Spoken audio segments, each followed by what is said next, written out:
Hello again, this is John here from Audrey, and today I'll be installing RAM on a 2009 Mac Pro, and after the installation I should have two 1GB of RAM, two 2GB of RAM, resulting in a total of 6 gigs of RAM. So let's get right to it. After removing the latch from the Mac Pro, get rid of the bottom part, which includes the processor and the RAM.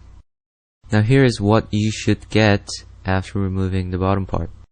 So go ahead and remove the RAM from the system. You should hear the click sound.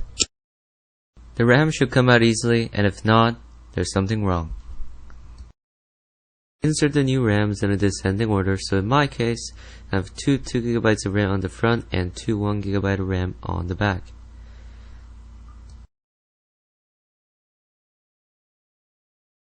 Finally, make sure the RAMs are in the right place, and in the upcoming videos I'll be comparing the speed of the 4 gigs of RAM and 6 gigs of RAM.